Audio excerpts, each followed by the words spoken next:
जुईनगरमध्ये नाल्यातील कचऱ्याला भीषण आग, नागरिकांमध्ये घबराट।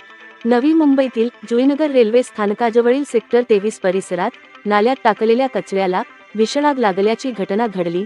रेल्वे पटरीलगत महानगरपालिकेच्या पाण्याच्या टाकीजवळ नाल्यात ही आग लागून काही वेळातच मोठ्या प्रमाणात पसरली, त्यामुळे परिसरात एकच खळबळ उडाली। आगीचे प्रमाण वाढल्याने ये-जा करणाऱ्या नागरिकांमध्ये भीतीचे वातावरण निर्माण झाले।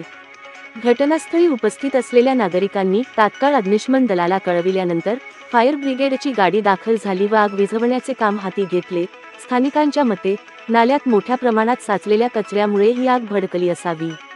काही नागरिकांनी नाल्यात टाकण्यात आलेल्या रासायनिक पदार्थांमुळे आगीचा तीव्रतेने फैलाव झाल्याची शक्यता व्यक्त केली आहे। तसेच या परिसरात फळे व इतर वस्तू विकणाऱ्या काही फेरीवाल्यांकडून कचऱ्याला आग लावली गेली असावी, असा संशय नागरिकांनी व्यक्त केला आहे।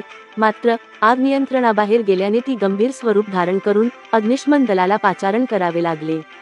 ही घटना परिसरात प्रथमच घडल्याचे नागरिकांचे म्हणणे असून भविष्यात अशा घटना टाळण्यासाठी महानगरपालिकेने नाल्यात कचरा टाकणाऱ्यांवर व जबाबदार व्यक्तींवर कठोर कारवाई करावी, अशी मागणी स्थानिकांकडून होत आहे। बातमी अनिल कुरणे।